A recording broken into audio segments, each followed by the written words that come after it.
The views and opinions expressed on this program do not reflect the company, owners, management, staff, clients, or partners.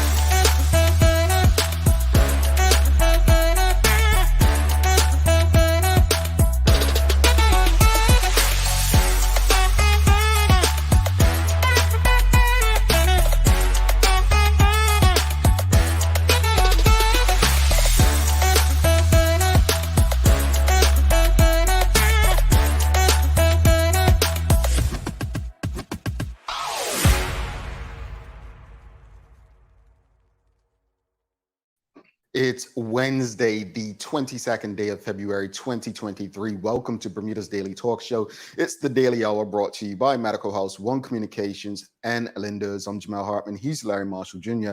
And Maya Palacio will be with us in a bit to bring you the latest in her news break, brought to you by People's Pharmacy. Sir, it's Wednesday, middle of the week for some people, most people, not all people. How you doing? I'm good. My week hasn't even started yet, so yeah, there we go. That's why I was trying to be politically correct, right? I was trying to be politically correct in saying that. But hey, a lot's happened over the last 3, 4, or 5 days. Unfortunately, we did lose someone else on the roads, which I think Maya mentioned in her news break, and condolences, as we stated yesterday, to the family, friends, and the entire community. Also, we had the budget, so a lot of response to the budget. And today I'm happy to share that we'll have an extended conversation with Craig Simmons. Many people know him as a lecturer at Bermuda College and economist. So we'll be just analyzing the budget, and Maya probably received it or not, but I'll be doing a special with the Information Commission of Bermuda next week on what the budget means for you. So the people's budget and Patty, and how you can go about basically finding out what certain things in that budget mean. It's time that we take a deeper look. People need to understand where their taxpayers' dollars are going, how they're being spent. So without further ado, let's bring in, greetings everyone. I haven't even started you this morning, right? Let's go to the community. Thanks for making us part of your daily routine. We do have a good one today, as mentioned. We're welcoming lecturer and economist Craig Simmons onto the show. We're going to be pretty much discussing the government's 23-24 budget, which Premier and Finance Minister David Burt, read out on last Friday. Daily Play is a not remember when. It's music today. It's music today. Sorry. This one's going to be easy because he went to school. Larry went to school in North Carolina, so he's going to get his hands down. And trust me, I didn't know he'd be doing the show, so I didn't set him up to be on sharing. They think I, help people out when it's haters are everywhere. Yeah, it happens like that. But folks, don't forget, register to become a member of the TDH community, or just fill out the application on our website. Just hit register at the top underneath our picture, or you can hit the join button on our YouTube channel. We have a lot of things happening, and we want to make sure that you are part of it. Some things are going to be community, some things are going to be shopping. Today, if you meet me at a certain place, if you register today, meet me at a certain place for lunch, maybe I'll give you some cash to spend. So just make sure you hit us up. But without further ado, so that we can have this extended conversation, and I'll encourage anyone who's tuned in right now, no matter the platform that you're on,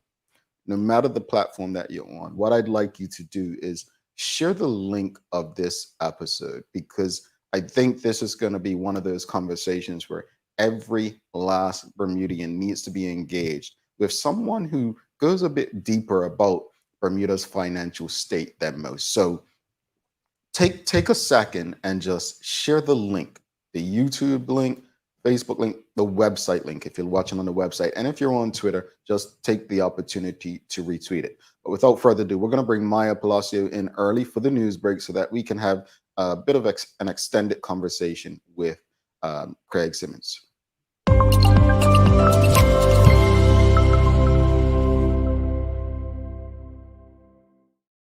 Good morning. Good morning. Well, I almost said Tuesday. Happy hump day to you, Sid. Maya, how are you? Happy Wednesday. I'm doing pretty good. Obviously, there's a lot going on in the island right now, especially with this budget and everything. So, Yeah. Please give it to us. Give it to us.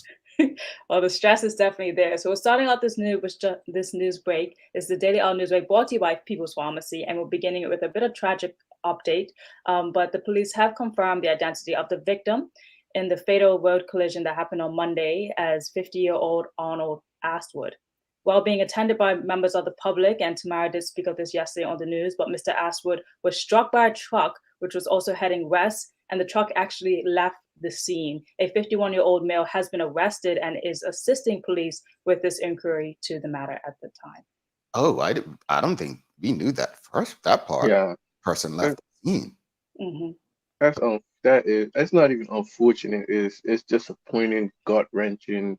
It angers you. It's so many different emotions you could have for that, because we just never know what could have happened in that time that was going. And yeah, that's sad. It's all around sad situation. There's no winners and all losers in that situation. Yeah, and again, condolences to the family, friends, and community. But yeah, that's terrible.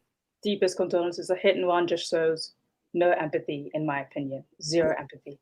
Yeah. So moving on to the budget statement, as we're going to be talking a lot about that, and I'm assuming in this whole week. But as we talked a little bit yesterday about Morgan's Point, here's just a little bit of little points that you should probably know. You probably already seen this image so many times. But these central amenities, according to the Premier, are going to be district apartments that will be an affordable range for most Bermudians, so he says, and will consist of 1, 2, and 3 unit apartments. Further, an additional percentage of these amenity district apartments will be priced at a further discounted range to expand opportunities for young Bermudians. He also says that the estimated initial cost for the first phase is going to be $130 million. $130 million. Okay. Mm-hmm. Next up, when we talk about the budget, we're going to talk about population growth. In the statement, the Premier mentioned what they did do to help with the population of Bermuda. They said they eliminated the problem of mixed status families, made it easier for Bermudians born overseas to claim Bermudian status, and extend permanent residency to all long-term residents for the first time in the country's history. However, nothing was quite mentioned for what they're going to do in this year's budget, saying that they're still doing consultations on how to increase Bermuda's population growth for 2023. And while I unfortunately did listen to a bit of the House or something recently where they were speaking about, we're doing it differently from the One Bermuda Alliance. I just think people are just asking, well, what does that different look like in terms of population growth? It's not that, you can tell us, and it goes back to something that I read in the speech, but stop telling us. We should feel. Yeah, I agree. It's all these different things. Where are the results? We can fintech, this, that, and the other, the parish schools, all the I'm ready for the results. Pretty much. The result is that next up, I'm going to talk about maternity and paternity leave. This was also mentioned in the budget statement. So here's a quick statement that was made that during maternity and paternity leave, employers are subject to paying payroll tax for their employees who are not currently working in their business. However, now the government is proposing that the government will exempt employers from paying payroll tax on the salaries paid to their employees while on maternity and paternity leave. I think that's an important conversation to have, led by actions.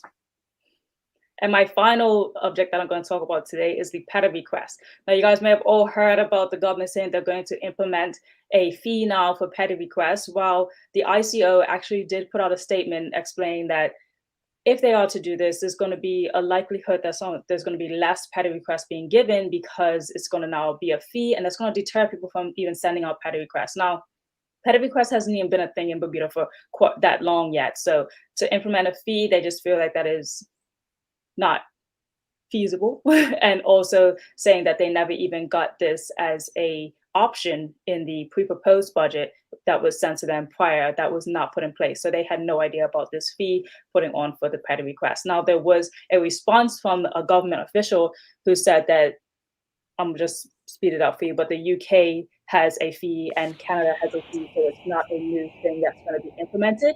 It's just going to be new here for Bermuda, and they still don't have an exact number on what the fee is going to be. I do recall that I did a video explaining to everyone how petty requests are made, and it takes about, they have like 6 weeks to get back to a person once a petty request is being filed. So the fact that they said that is taking up too much people's time to fit inside the requirement of when they should be getting back to persons, which is over a month of time that they have to actually respond, and also saying that in one instance it actually cost the government about $300,000 to get an answer to one petty request, and that's what's bringing on this new fee, according to the Premier. Interesting. Something sounds dangerous about this president. Yes, I get it. I understand, but it also seems like it's a extra barrier being put up to have access to the information. And then the other thing is, and correct me if I'm wrong, Maya, 300,000? does it not deal with the anonymity as well? Like if someone has to go and pay, like I think petty request, one of the goals was, to protect your anonymity. So I don't know. I'll have to delve deeper.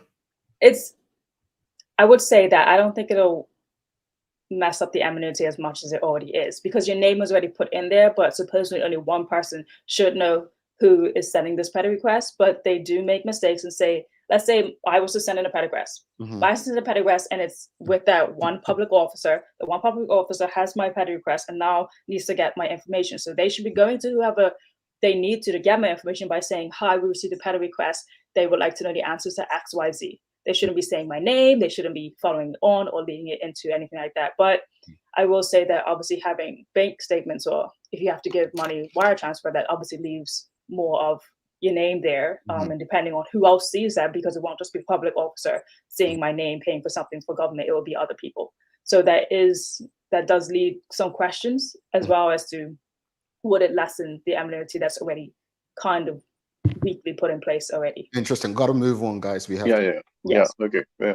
Sorry. Also talking about petty requests and transparency and accountability. Yes, coming up, there will be a conversation with Jamal Hartman here and the Information Commissioner Office, which will be on March the 2nd at 8 p.m.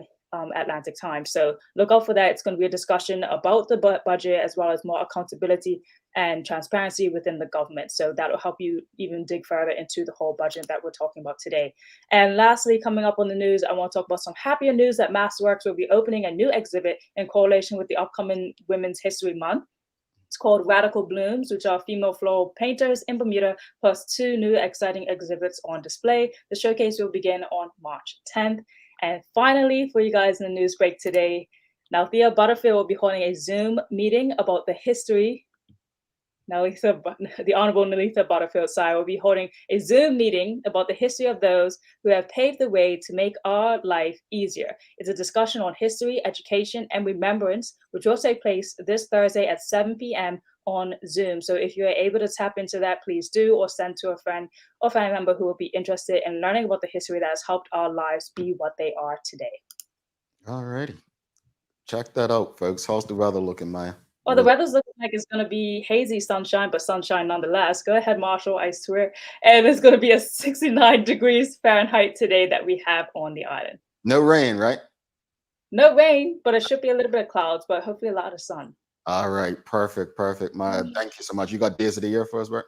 I do.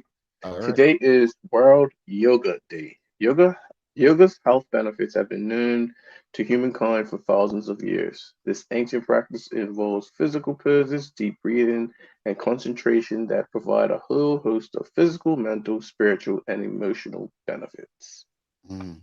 So I've done yoga once, but I've seen the benefits of it with so many others, and I keep saying I'm going to do it. But yoga's serious, bro. Yeah, it's your body. It tests the limits of your body, right? Yeah. Do you do yoga, Maya? I tried yoga actually a month ago, and I'm not a fan because I'm very hyper. I know there's different types of yogas, but I need to be moving and feeling active. And I was like, I can't do this calmness. I'm not a calm person. But I do like Pilates, a bit more strength. All right, all right. Maya Palacio, thank you so much for that, Madame. We will chat to you later. Have a great conversation, guys. Thank you. All right, folks. Maya Palacio there. Folks, if you have any questions for Mr. Simmons, he's coming up. Please get them in now, your questions and comments. We'll do our best to get through as many of them as possible. We know that when he comes on, a lot of people love to engage, have questions about finances. Obviously, this is very focused today. We're talking about the budget. So that said, don't go anywhere. And please, as I stated, share wherever you're watching. If you're on the website, share the URL. If you're on YouTube, share the link. If you're on Facebook, share the link. Share the post, I should say. And if you're on Twitter, just retweet it. But this is a conversation that our entire community definitely, I mean, all of the conversations they need to be involved in, but they definitely need to be a part of this live while it's happening. All right. Sorry, Michelle, I don't check social media while I'm on air, so please send it on here. Honestly, it's hard for me. I have to concentrate on doing the show. Yeah, we're going to take a quick break and we'll be back with Craig Simmons. Stick with us.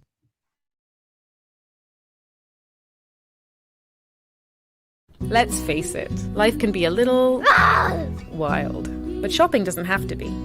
I choose People's, so that whether it's a prescription that needs to be filled, a toy for my little terror, or a gift for a new addition to the family, we'll see about that. Everything's available in one convenient location. Some call it People's, I call it my one-stop shop in the city. People's, we're here for you.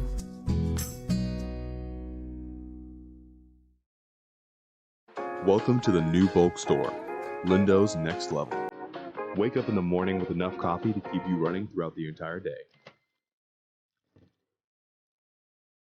Your pet at home deserves the best. Stock up on dog food to keep your puppy happy. Need a quick, tasty lunch at home? Your chicken nuggets will be jumping right out of the freezer. What's a movie night without popcorn? You can never have too much. Lindo's Next Level. Why go anyplace else? Mom's celebrating her 70th birthday next month. Have you noticed her age is catching up with her? Yeah. Plus, she's having a hard time getting up and around like she's used to. I would sure hate to see her fall. At Medical House Limited, we can help make life situations easier. We have electric beds, motorized scooters, bath stools, walkers, you name it. Mom's been real good to us. We'll get her birthday and Christmas gifts from Medical House. Medical House has relocated next to the Dandy Town Field, number 6 Bakery Lane, Pembroke. Telephone 292-3622. Alrighty, welcome back to the big show. Larry Marshall Jr., myself, Jamel Hartman. It's the Daily Hour brought to you by Medical House, One Communications, Lindo's, and People's Pharmacy.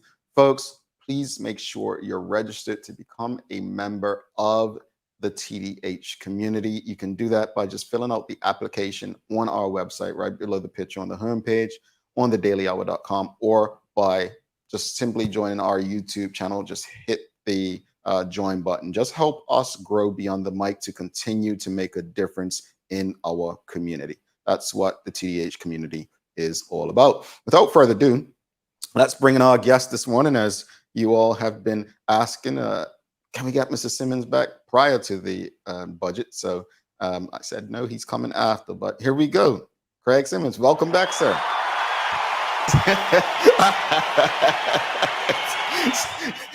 Part of the frequent flyer club. You know, Mr. Simmons, I don't have my mug this morning, and Larry, you don't have yours, do you?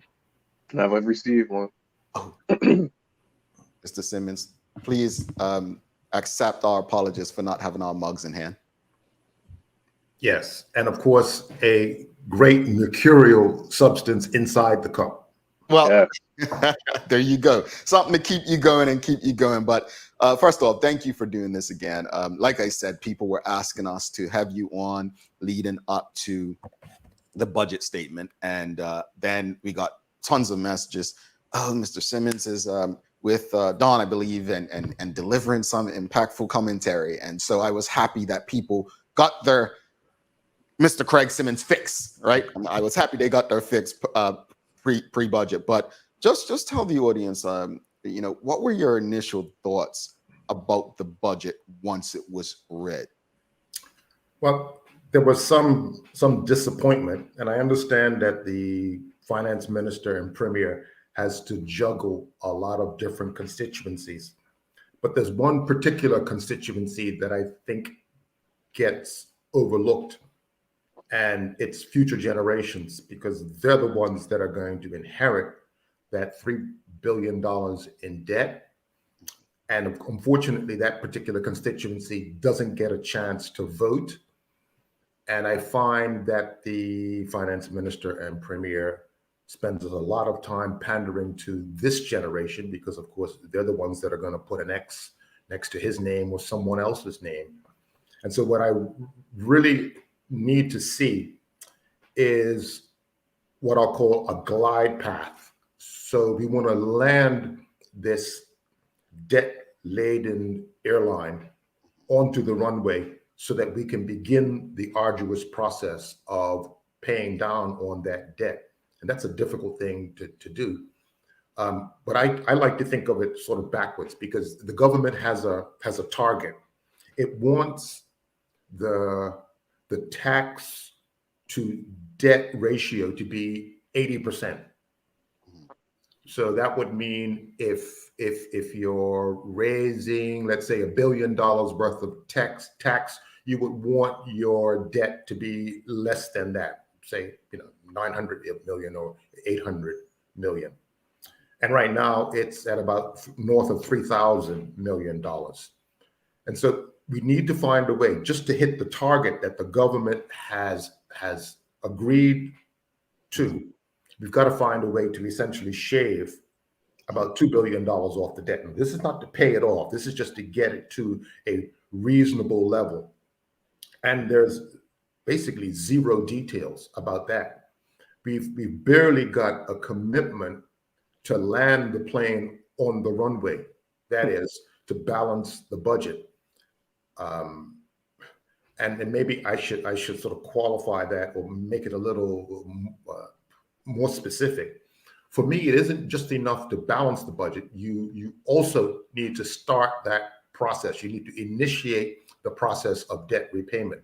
And the premier and finance minister has committed himself at some point in time in the future to start that process with a $50 million payment. Now, that's a paltry sum when you're looking at $3,000 million that needs to be paid off.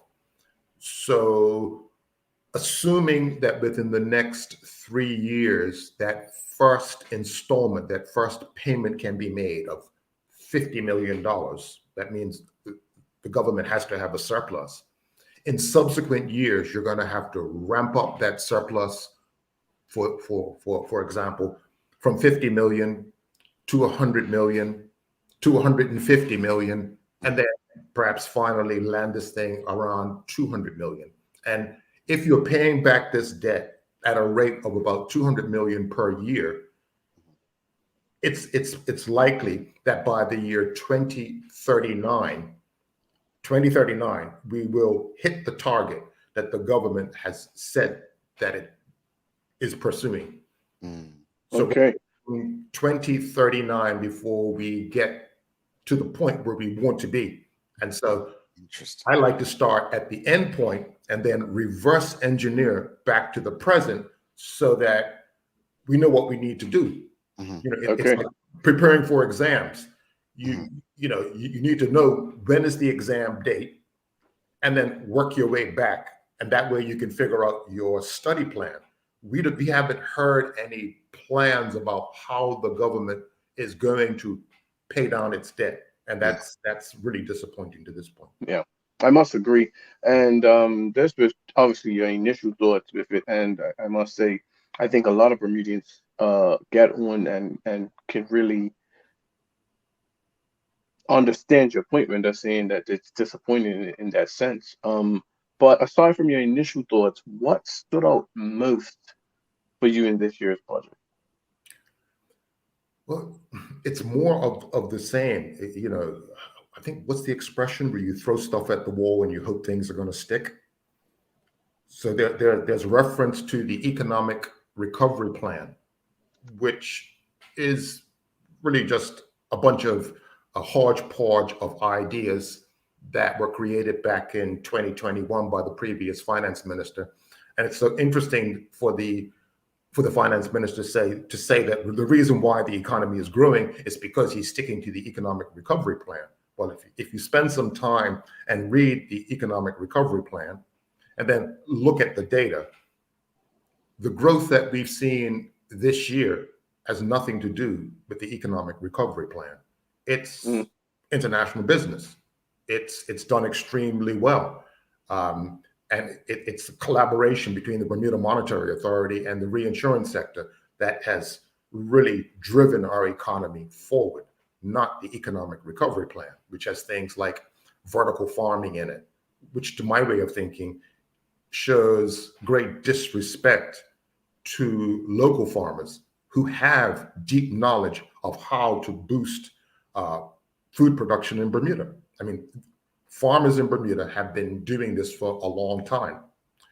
Farmers in Bermuda have been calling for the government to help them. Case in point, I'm a farmer and I want to bring in a tractor and some, a plow. Well, in this country, farmers are charged duty on the tractor and farm equipment, which makes no sense. If you want to sort of have things like food security, you want to have local produce, where we have about 700 acres of arable land, we're only using half of it. Well, the government can help to sort of increase the amount of farming that's done. I mean, we can double the amount of arable land.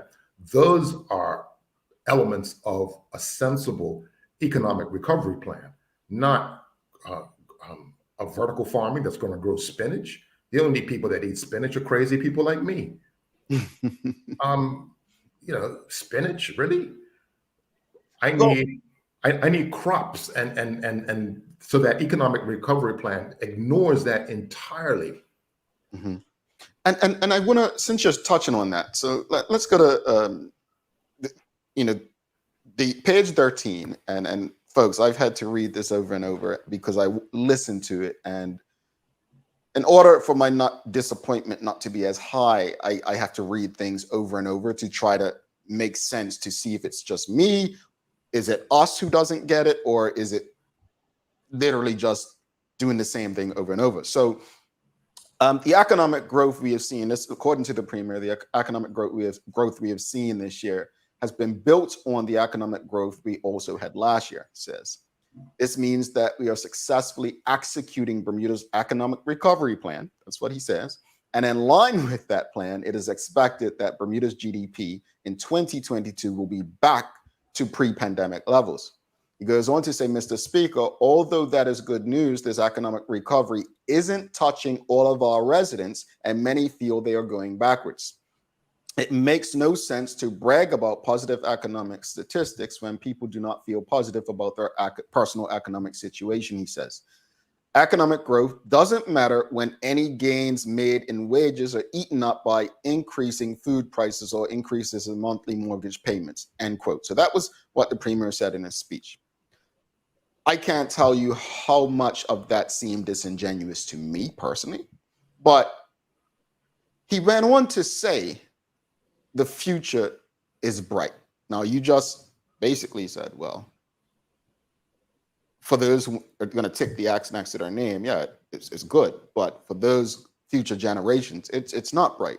What are your thoughts about a statement like this being made, especially based on what you just said regarding tying it to the economic? Because for me, I'm far from a rocket scientist. I'm not a financial guru. I'm not even a business expert. But something tells me that the economy is doing well because, as you've said on this show before, as many others have said on this show before, international business they're minding their business and doing their thing. That has not much to do with what the government is doing, but it's easy to take credit when things are going well of an industry that you're not hands-on with. I tell you what, maybe if they were like this with maybe gaming and tourism, the results may be similar. But your thoughts on that statement, sir? Yeah, well, that's what politicians do. They try to take credit for that which they're not responsible. They talk about the number of times I read in a budget statement where they talk about fiscal prudence as the debt is being run up by 10 and 20%. It's just words. And as Larry would say, how about some actions? Or maybe do something, and after you've done something, come to us and say, you know what, this is what we've done. I think people are generally tired of hearing what you're going to do. So now the focus is on Morgan's point, show us a wonderful picture of what's to come. But then when you stop and think about it, it's like, so how are you going to pull that off?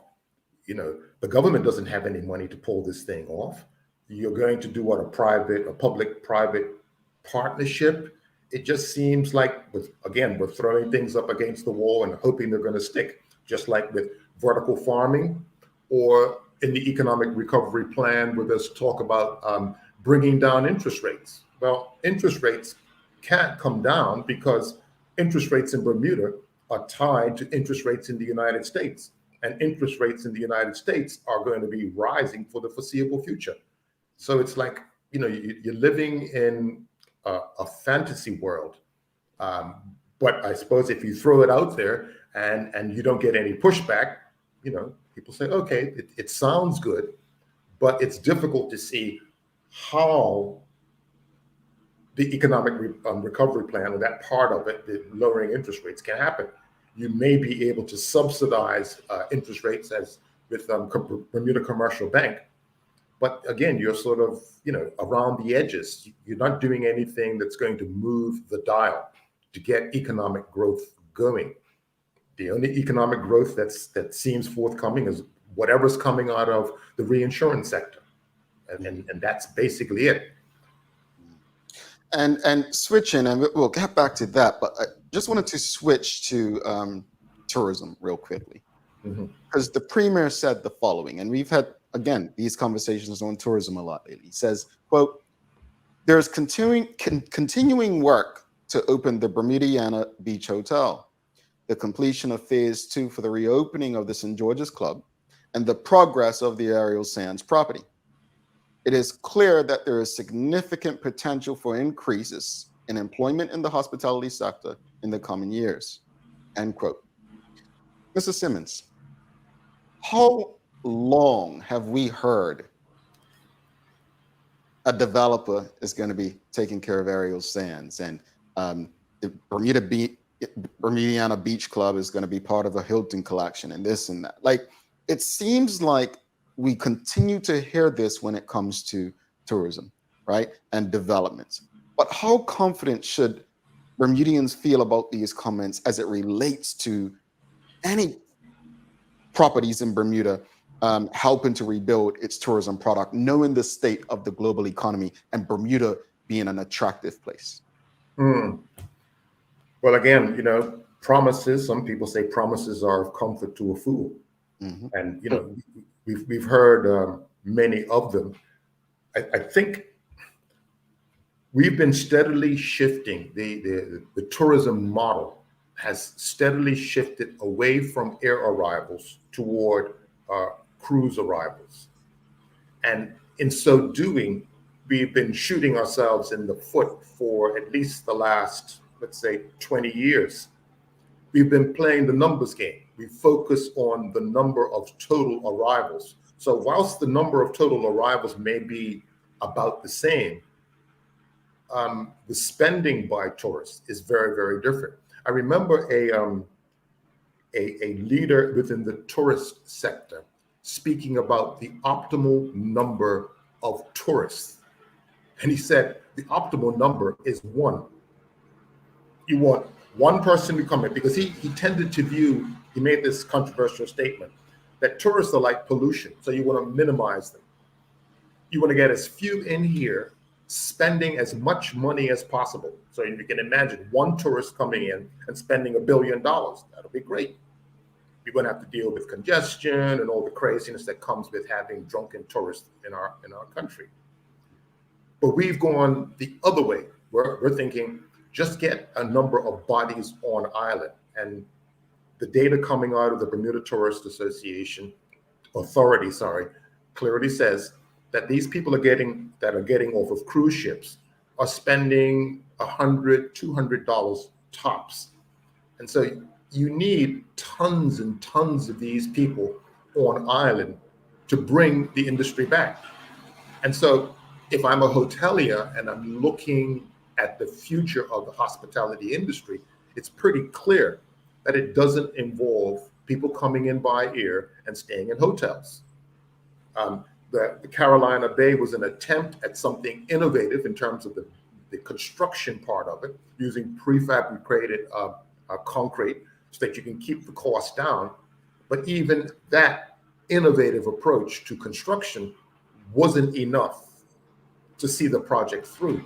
And now we're hearing another story about, a new development. And it's very few details, throwing numbers out there. And of course, we know when that first number is thrown out there, the actual number will be many times bigger. So $130 million. I mean, it's not going to go very far. So again, promises. But what I think the people of Bermuda are really looking for are results. And there don't seem to be any results forthcoming from government's efforts. There are results forthcoming from, say, international business. There are results forthcoming from individual entrepreneurs out there trying things, breaking eggs, succeeding and failing. That's where the success will come, not from, promises from politicians. Yeah. And folks, if you have any questions or comments, we will get through them. So you can continue to send your comments and questions. We will get to them. Go ahead, Larry. Yeah. The hot topic, I think, for a lot of people was Morgan's point. You referenced it briefly. I just want to read something from the Premier. He stated that, Mr. Speaker, we have targeted this misuse site for the development of a range of residential rental apartments, including a component for seniors housing, with an active and engaging amenities district filled with commercial retail and restaurant opportunities at its center. To be clear, Mr. Speaker, the newly proposed Morgan's Point project will not be operated as a gated community, and the amenities district will be open to all Bermuda residents. The new enterprise will not only put the site into productive use, but will also address several long-standing key goals of this government regarding economic stimulus and increasing housing supply. At the center of the redevelopment plan is the concept of live, work, play, all on site, end quote. Many have responded to this by saying the government should not be involved in business development. What's your thoughts on that? Well, I've heard the part about affordable housing. The present, what is it called, Bermudiana site that's being redeveloped. It was developed as a low-income housing site. They didn't sell very many of those places, perhaps because the timing was off. And so we're revisiting this particular point. And I will agree that, the government, because they don't have expertise in this area, should basically stay out. I mean, there are plans to sort of redevelop North Hamilton. Again, plans, haven't seen anything forthcoming. Again, I think they're just throwing stuff up against the wall, hoping that your memory is short and you'll nod approvingly and say, yes, we're sort of heading in the right direction. The argument can be made, yes, we are slowly, very slowly heading in the right direction, to the extent that the deficit is being reduced to zero and then on to 50 million so that we can begin the process of paying down the debt. But the pace and the vigor with which it's being pursued, I really think is unacceptable. And I believe one of the reasons why it is acceptable is that there isn't enough pushback by either an opposition party or the people of Bermuda. We're stuck with, this huge majority on the Hill, and it's difficult to challenge them. I suppose if you're the OBA, it's difficult to challenge what's going on because the people made their decision. They put these folks in with 30 votes, and so there's a feeling of invincibility. And in hindsight, that was clearly a mistake. Yeah, I completely agree. We have to break it down personally. I think sometimes people, if they get overwhelmed, a lot of the talk or the language that's used, they feel like it goes above their head. So we want to personalize it, right? So how much debt is Bermudian per person, and how concerned should we be about paying it off after hearing the budget? Okay. So get your calculators out.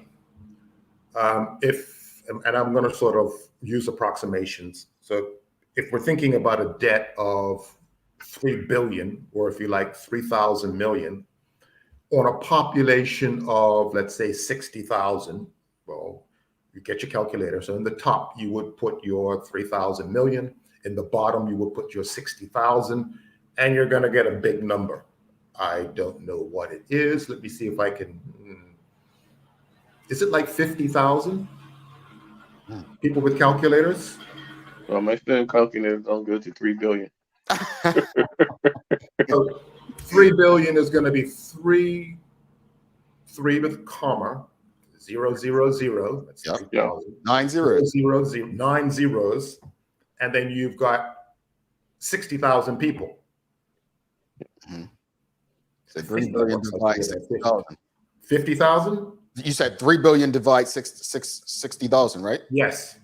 Okay. Sorry, my phone was charging, folks. Hold on. You guys are worse than my students. Once and it goes to 8. 8 zeros. There we go. See, you probably got an iPhone, so 60,000. Yeah. No way. I couldn't have done that right. Hold on. Sorry. 3 billion. Yes. Divide 60,000. It's got to be a 5 in there somewhere. That's the audience is saying 50,000. 50,000. 50,000. Yeah. Audience is saying. I don't have a phone or a calculator. Yeah, 50,000. People have just got it like that. Yeah, it's 50,000. So it's 50,000 per person.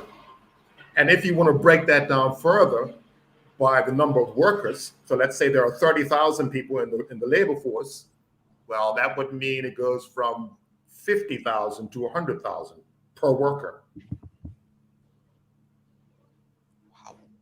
This is per year, or how do we? How do you interpret that? No, that's just the it's not a flow thing; it's a stock. So it's like wealth, although it's anti-wealth, because it's money that you owe.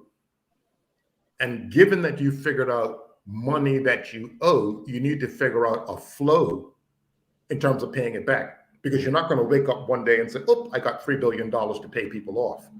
That's why I went to that glide path, get to the point where you can balance the budget, make your first payment of $50 million.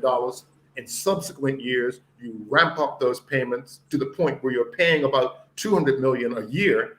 And if you do that for 10 years, you should have shaved about $2 billion off of your $3 billion debt. Nice. So that's one way, I think, for people to think about, try and visualize.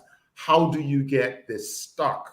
It's like the bathtub full of $3 billion in debt. How do you get $2 billion out of the tub? Well, you've got to pay it off. You got to get yourself a scooper, a measuring cup or whatever, and just scoop, then scoop, and scoop, and scoop, and scoop until the tub is empty, which would be when the debt is gone.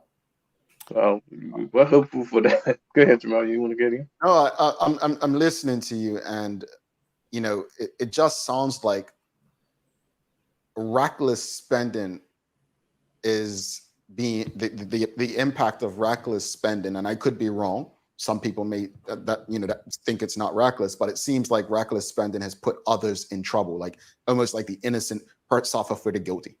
That's how it seems.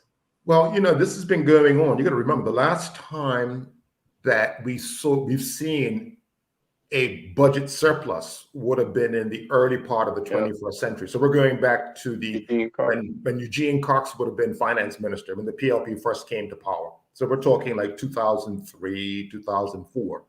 And so you come into a situation where there isn't any debt. There's huge expectations on the part of the electorate and the public to right what was wrong. And so that involved a lot of capital spending. And so the massive ramping up of government spending would have happened in the years, let's say 2005, 2006, 2007. And during that period, there was great economic growth. And it wasn't economic growth that was created by the government. It was economic growth that was created by three women, Katrina, Rita, and Wilma. Yeah. Three hurricanes. Had nothing to do with the sort of stewardship of politicians. But of course, the politicians took credit for the economic growth that resulted from the 2005 Katrina, Rita, and Wilma. You know, that's just what they do. And you can see that continues today. And it continues today. And the thing is why I'm harping on beginning the arduous process of debt repayment. It's like trying to lose weight. You can always kick the can down the road. So today is Fat Tuesday. Tomorrow is Lent. And, you know, you sort of say, well, I'm committed. I'm going to spend 40 days. Then you say, well, you know, I've got a dinner date this weekend. So maybe I can start the process of changing my diet on Monday. And then Monday comes, girlfriend's in town. She says, well, you know, let's go out and have drinks. You think, oh, boy, I got to start this new life, this, you know, commitment to reducing my weight and changing my diet. And the hardest part is starting. Yes. That's why I'm just banging this drum. You have to start. Don't tell me what you're going to do. Don't sort of say, well, in 3 years' time, we will make this payment. No, you need to really tie yourself to the mast. I think who was was it Odysseus who was trying to get home? He had been out fighting wars and is trying to get home. And he was worried when he came by the island with the beautiful women that would say, Odysseus, come over here. We've got some goodie for you. And he was really afraid that he would get sidetracked from going home. So he tied himself to the mast. I think we've reached the point where the politicians need to tie themselves to the mast of debt reduction. In other words, and this has been done in the Caribbean, you're not allowed, you sort of pass legislation that will prevent you from running budget deficits unless you've got a super duper good excuse. I like that idea. Actually. Yeah, I completely. But when I put that to the premier and finance minister a year ago, he believes still in discretion. Just like, you know, I want to adopt a healthy lifestyle. Well, Craig, you need to not have the sugary stuff in the house because, you know, I'm committed to living a healthy lifestyle. I don't have any sugary substances in my house, but guess what? I still go to the cabinet to check just in case. Because I'm addicted to sugary substances. Yeah. Politicians are addicted to spending the public's money. Yeah. Well, you have to tie them to the mast so that they can't spend it. They'll go to the cabinet looking for the money, but it's not there because you've taken it away from them. And you really need to take the punch bowl away. Otherwise, they will find another cause. Indeed. Yeah. Okay, we have to move on. I definitely agree with you on that point.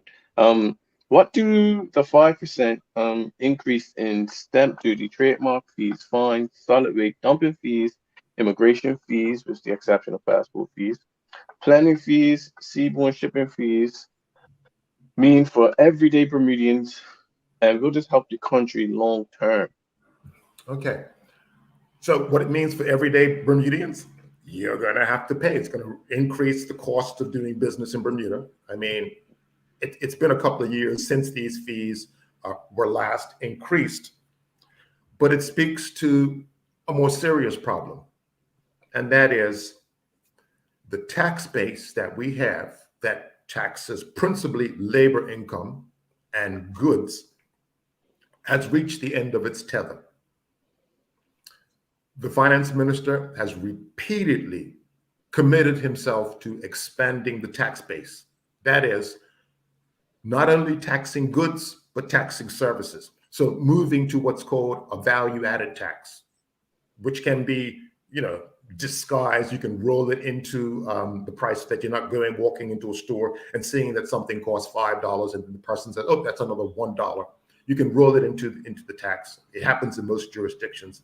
But a value-added tax that will tax both goods and services, that will help to expand the tax base and lower the burden on working class people.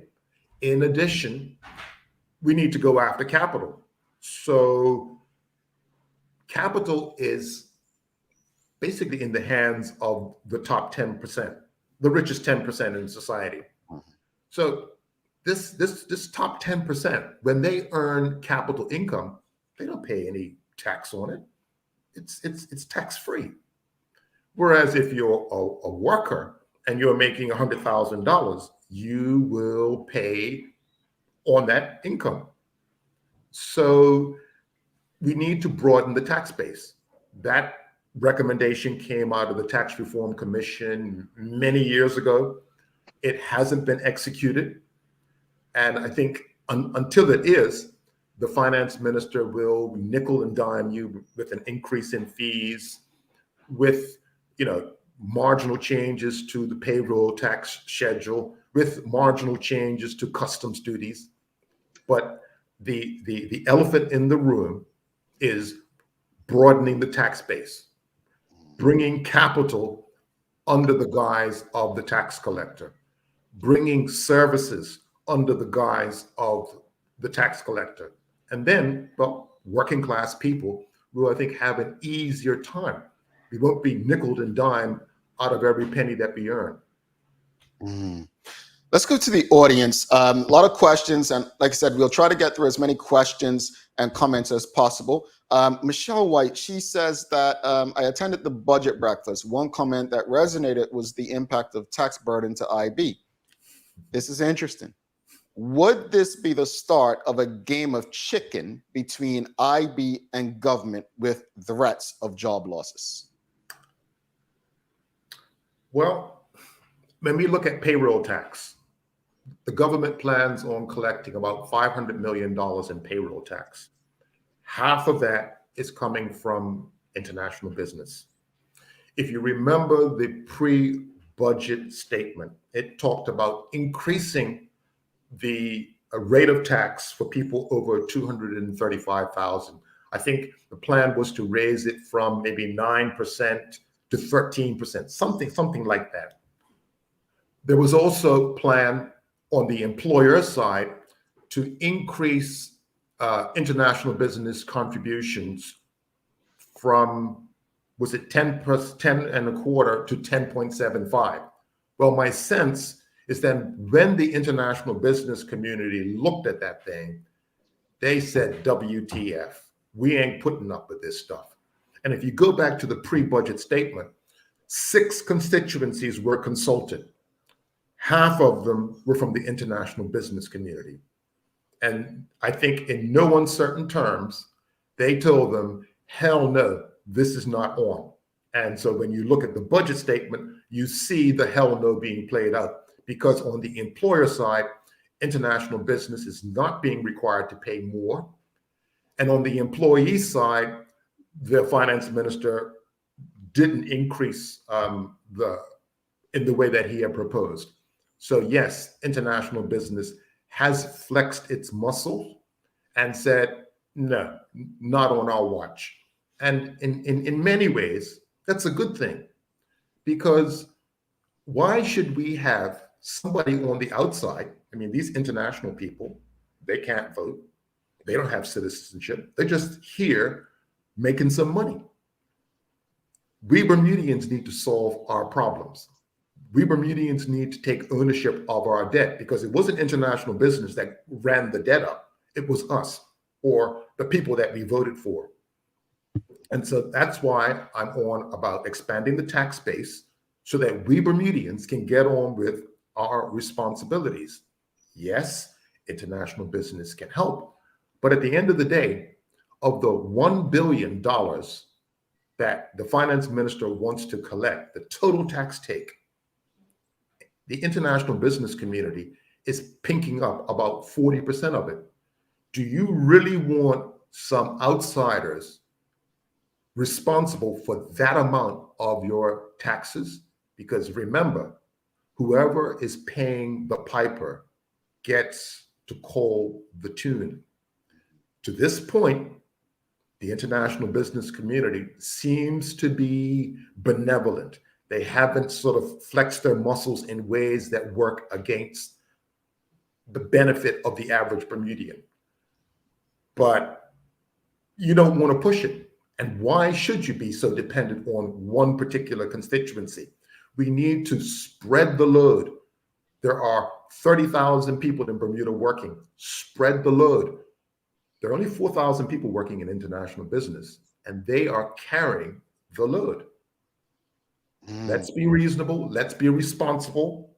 Let's do what we, as responsible people, do. And let's take care of our business, because it is our business, not international businesses' business. All right. Got another question. Sean DeShields, he's asking, do you believe that Bermuda's tourism industry is capable of sustaining our economy in the event the IB sector decides to seek greener pastures elsewhere? Well, I suppose I can't say what I want to say. Let's just say no. Tourism, I mean, I think when did it change? Around sort of 1992, 1993, that's when international business overtook tourism as the number one industry. And because we are heavily dependent upon cruise ship passengers who don't have any money, they're sort of the ones that eat on the cruise ship, run down to Horseshoe Bay, take sodas with them. When they get hungry, they jump back on a bus, a public bus, and have lunch. And then they come out and buy a t-shirt. That's not going to pay the bills in Bermuda. So there is no way that tourism can support the economy. If you wanted some numbers, international business contributes 25% to the economy in any given year. Tourism, 5%.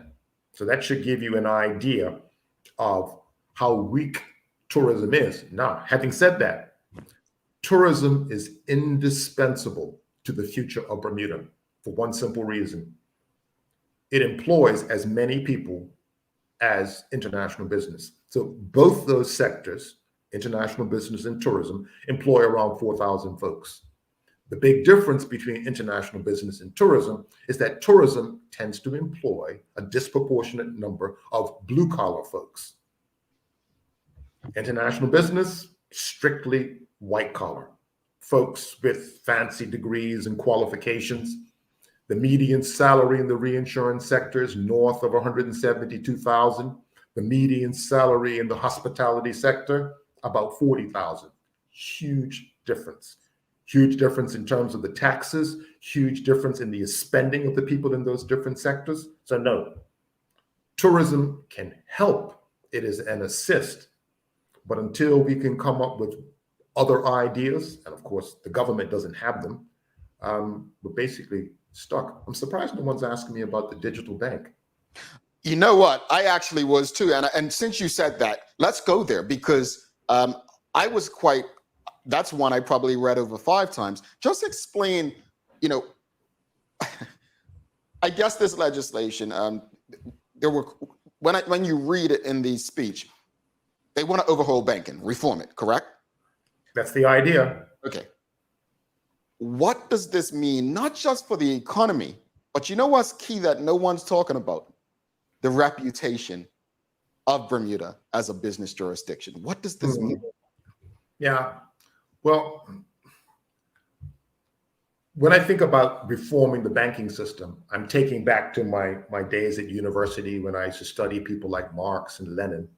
And I vividly remember reading Lenin, and he said, after the revolution, after you sort of kicked out the bad people and you got your good people in, there's 2 things you need to control. One is the media, like the Daily Hour, and the other thing is banking. And so banking in Bermuda is controlled by some elements. I don't think there was ever a finance minister who was more hostile to the banking industry than Bob Richards. And he didn't manage to move the needle when it comes to banking. And so we've got this new finance minister, and he's equally hostile to banking. But you have to understand that bankers have supreme power. Okay. So we're thinking about money. Money. There's two types of money circulating in Bermuda. One is what we call BMA notes. I don't have any cash on me right now, but if you have cash in your hand, you look at it, it says Bermuda Monetary Authority across the top. That's BMA money. And the other kind of money circulating in Bermuda is bank money. That's the money that's created when a bank creates a loan. There are $4 billion worth of money circulating in Bermuda. Only 5% of the $4 billion is in the form of BMA notes. Why am I telling you this story? Because this digital bank is about creating like digital BMA money. And it's going to be very difficult to find a way to integrate this new digital money into the banking system, HSBC, Butterfield Bank, without their cooperation. So there's a word I would like for your listeners to look up. It's called interoperability. It's the challenge of how do you integrate digital money into the banking system. From what I understand, no government on planet Earth has figured out a way to integrate digital money into the banking system. And the reason? The banking system. The banking system is controlled by banks.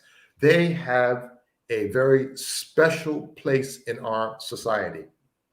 And unless you're going to have a revolution and throw the bankers out the window and replace them with somebody else, you're just throwing stuff up against the wall and hoping it's going to stick.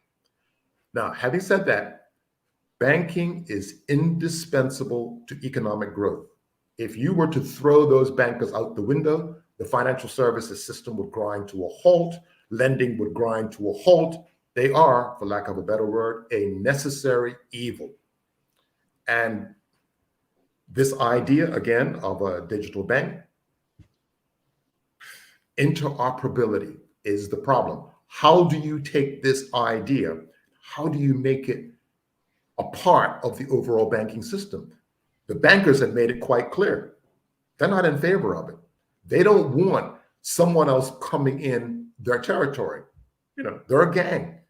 And we're talking about moving in on the gang's territory. And they're saying, hell no, it's just not going to happen. And so it's another idea that's dead in the water. Doesn't this remind you of fintech and how it came up with, okay, this is going to take us to the next level and the currency will be the future of this. And some 5 years later, where is fintech? I mean, we have these people that they want to be business developers. Now they want to be bankers. They want to be tourism experts. And we just need you to run the country for the people. Give us answers. With the OBA, at least the two big things was America's Cup and what was the other one? But we have the airport. You can give it a grade, whether it's passing or fail. Something happened. I think the answer's in what we has discussed. Just go back in this conversation. IB does its thing without government interference. Yeah. I'm just not quite understanding why they can't see the correlation there. That if you stay out of the way, things may have a chance at actually succeeding if you let the experts do what the experts do. Let's go back to the audience. I do have a comment about payroll tax on the employer side. You're talking about job creation. Mm-hmm. So you're an employer and you have a payroll of, say, $200,000. The moment you take on an additional employee, your payroll tax obligations like double. And they double, and again, I'm getting into the weeds. They double because the employer side of the payroll tax is based on average, not on marginal. So if you think about someone making $100,000, the first $48,000 are taxed at half of 1%. So that means you've now got another $48,000, $49,000 that can be taxed in the next band up. And if you have income after that, that gets taxed in the following band up. That's not the way the employer side works. The moment you go from one band to another, your total payroll is now taxed at a higher rate. It is a job killer. So if the government wants to, if you want the government to get out of the way, one way to get out of the way would be to reformulate that employer side of payroll tax to mimic the employee side. Because I can't imagine what you would do as an employee if your tax burden increased by, say, 50% when you get a pay increase. You would like go ballistic. You're thinking, why the heck is my payroll obligation going up by 50%? Because I got a pay raise. But that's exactly what employers have to put up with. And unfortunately, employers don't have, I suppose, the ear of the public in the same way employees do, probably because there are fewer of them. But it is a job killer. And we're trying to find more jobs in Bermuda, but yet we've got this huge barrier to employment growth. You need to reformulate it. Yeah, and I want to, go through these couple of questions real quickly by the audience. We've got one from Michael Daniels, and I think this goes back to what you were saying earlier. Do you see any positive outcomes from vertical farming?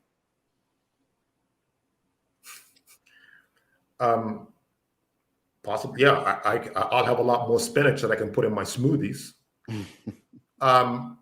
In terms of the economy as a whole, I think you're going the wrong way. You're going down the high tech route, and again, there's a deeper question that our government seems not to respect local expertise. If you want to dabble with farming, shouldn't you go to the people that know farming? The Carlos Amarals, Tom Watsons, the Bascoms. These people have been in farming for generations. Shouldn't you go ask them a question? Why are you going to rely on some high-tech concept that nobody understands, which is why you're bringing in a foreign company? Yeah. And even the foreign companies are dabbling in it. I mean, one of them, the one that we were going to use, is in financial difficulty. It's something new. It's this obsession with that which is new. Call it neomania. The problem with things which are new, they haven't been tested. Local farmers have been tested through hurricanes, through drought, through pests. They know the environment. So if you're serious about food security, you'd be an idiot not to sit down with local farmers and listen.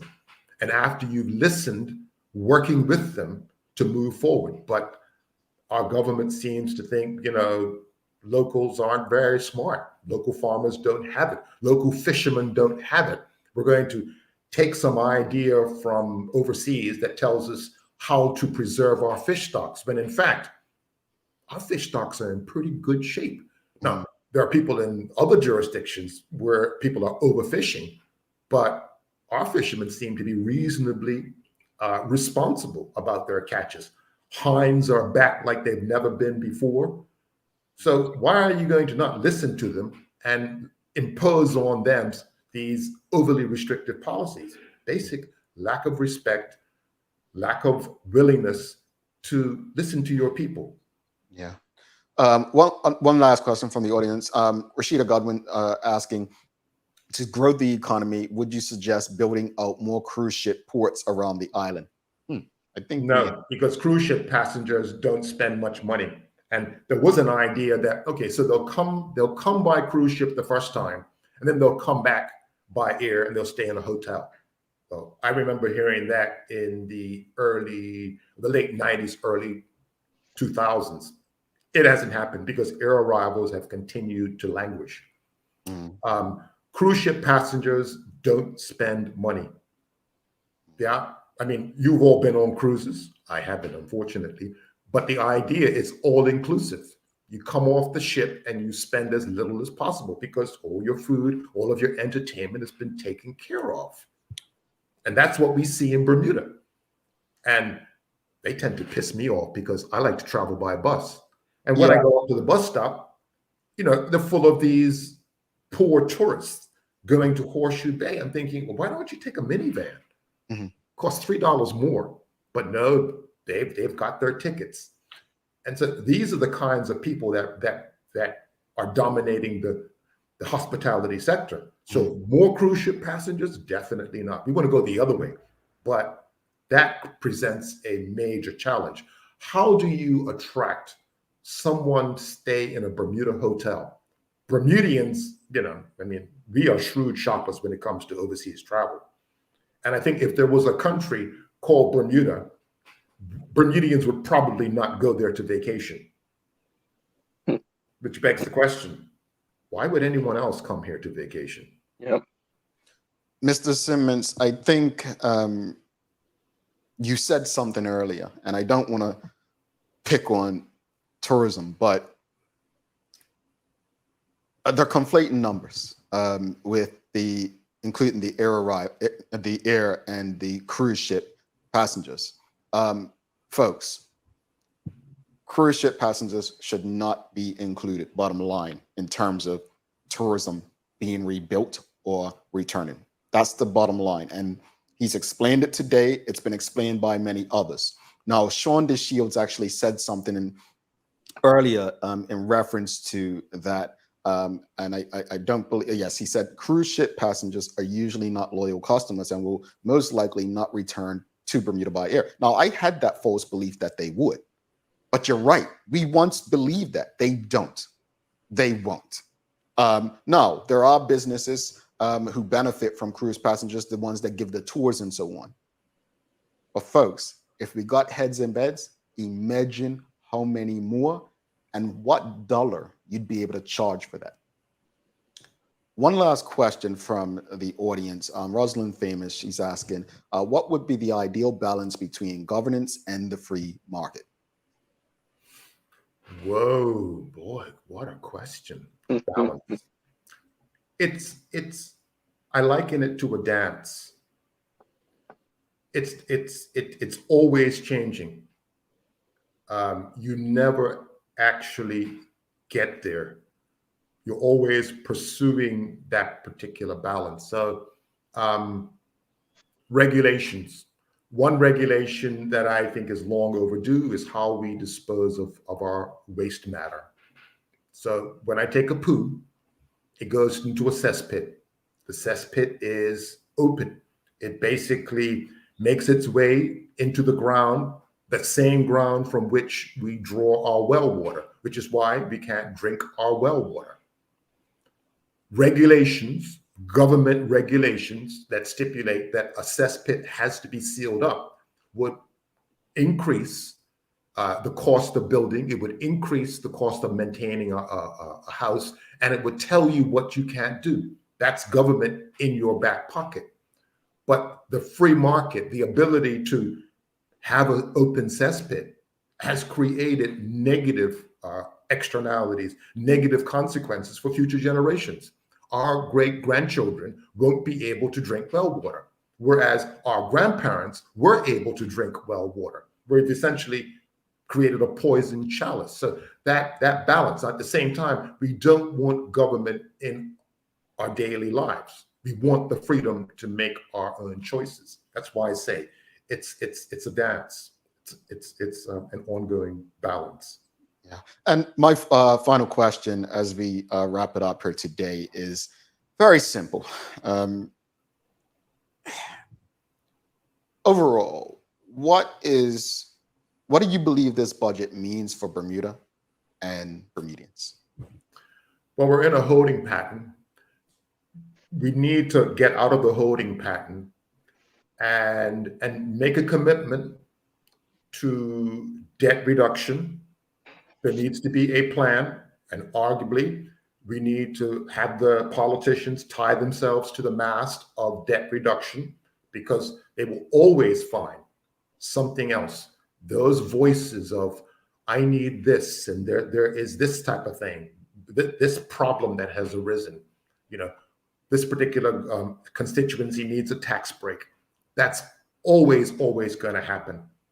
And so until there is this commitment, and of course it means sacrifice. So not only sacrifice for taxpayers, but sacrifice on the part of politicians, on the part of civil servants, on what we expect from the government.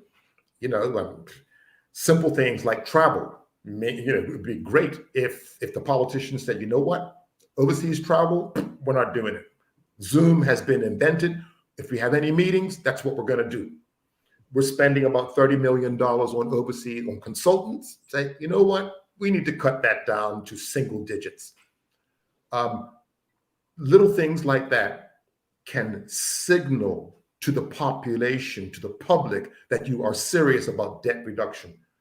But if you continue to travel the world and spend tens of thousands of dollars on this trip and that trip, if you continue to buy new cars for yourself, if you keep doing the same, I don't think that the people buy into what you're doing. There was one thing that I noticed, that the public noticed once the OBA got in power, the number of GPs on the road. And it was like, oh, something's up. Because prior to that, on a Saturday night, 3 o'clock in the morning, you see a GP or fleet of GPs going down South Shore. And it's like, oh yeah, I'm doing government business, eh? But once the OBA came in power, you didn't see those GPs. It was a subtle thing. It's like Valentine's Day, giving your honey a box of chocolates. It doesn't mean you love her anymore, but you're signaling that you do. And so what the government can do is to signal to the people that they're serious. Now, those signals, they're not going to move the dial, but I think it psychologically changes us from where we are right now, where the government is they're just about talk. But they need to make these symbolic gestures that they are serious about reducing the debt. Symbolic. But I don't think they have that in them. And maybe, you guys, it's time for new government, new politicians that are in fact committed to moving the dial. Mr. Simmons, honestly, this has been an awesome conversation. Yeah. Thank you on behalf of the audience once again. My hope is that we can have conversations very soon about industries and, why gaming is now working out for Bermuda, why tourism has bounced back. Well, I'm here. Unfortunately. I'll be sitting here until you call me again. Thank you so much. Have a wonderful day. We appreciate you, and we'll be in touch. All the best. All right, Mr. Simmons. Craig Simmons, folks, if you appreciated today's conversation, give us a thumbs up, a love, a like. Please share the conversation. Please make sure your friends, your family. He was very direct this morning. He was very, very direct. He said what a lot of people feel and think. Look, folks, this show exists for conversations like that. So again, give us a thumbs up, a love, a like. Make sure you share. We're going to take a quick break, come back, give our final thoughts, give the daily play before we send you off for your day. So stick with us. Don't go anywhere. A lot happens around your home. That is why at One Communications, we have introduced affordable security and video monitoring, because everyone should be able to afford to protect their family. Anytime, from anywhere, One Home Security keeps you connected and puts security in your hands with an easy-to-use smartphone app to control everything. Home security is important to keep you and your family safe. Motion-activated cameras around your home and security monitoring within create a complete security system providing protection both inside and outside your home. Professional monitoring means that there's someone on call with 24/7 protection to notify the authorities and help keep you and your loved ones safe. We are dedicated to whole home protection with indoor and outdoor cameras, smart door locks, motion sensors, and more, so you'll always be connected to what matters most. With professional installation, no upfront hardware fees, and low monthly rates, because keeping your family safe should be affordable for everyone. Total home video monitoring and security, there's no better way to protect your home than with one home security.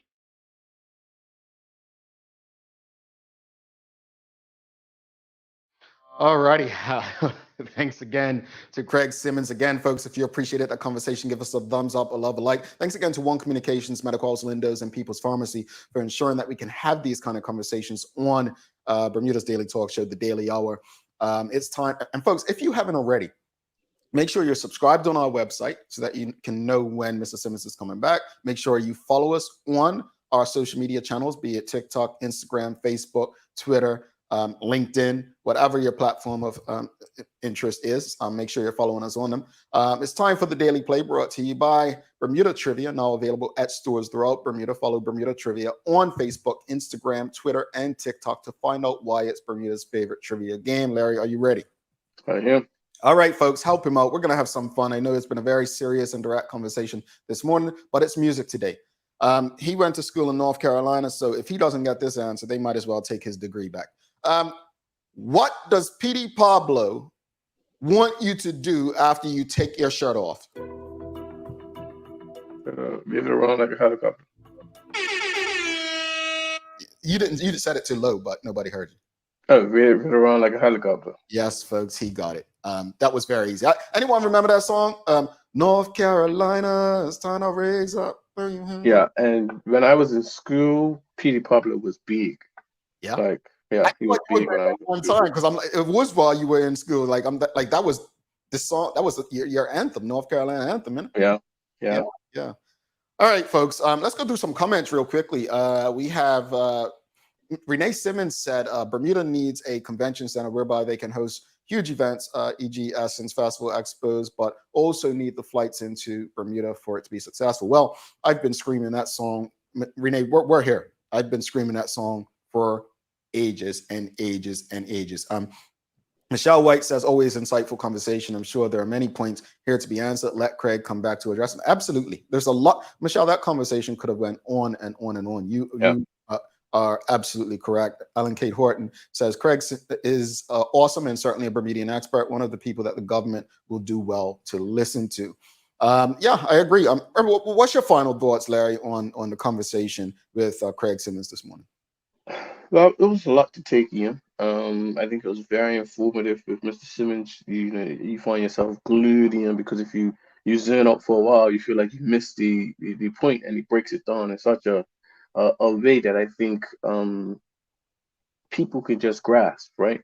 But it just takes me back to, we have to some way, somehow have a level of understanding to hold the government accountable. I say it a lot. I think sometimes they want to harp on your ignorance. You know what I mean? A lot in that budget was these fancy words and talking and the lingo. And I think some of the common folk may not understand and they just want to know, well, when is my paycheck and when's my this? And I think we need to have a bit of business or finance literacy to at least be able to follow to say, hey, well, give me the answers to this because I need to know there's answers. You know what I mean? And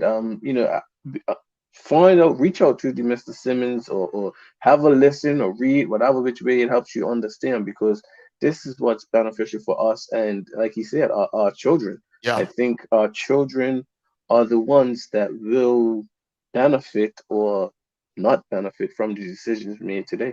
I'm not going to hold my words on this one. And I think what Craig Simmons did was deliver a cut ass to the government's budget speech. I think it was a royal cut ass. I think it was very honest. It was direct. I believe that if you're not woken up yet, I don't know what will. I believe there are a lot of key takeaways from this.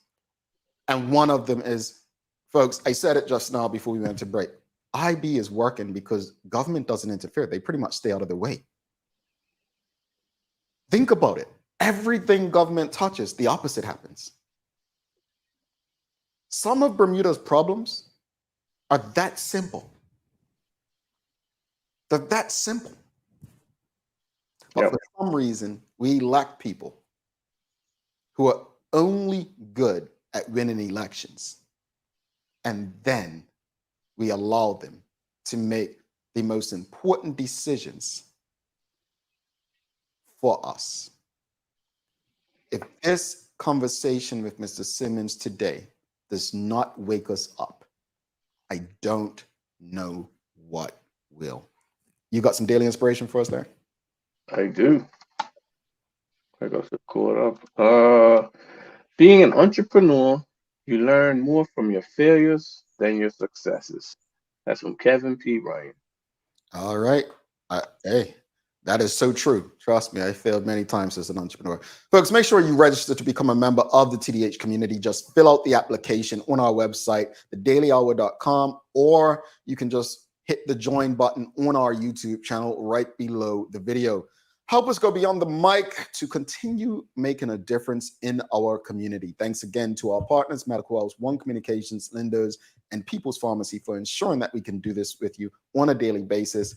As always, we appreciate you, we love you, and we thank you for making us part of your daily routine. If all goes well, we'll be back to do this again with you tomorrow. Again, a reminder, please share this conversation, like it, love it. Just make sure your friends and your family know all about it. He's Larry Marshall Jr. I'm Jamal Hartman.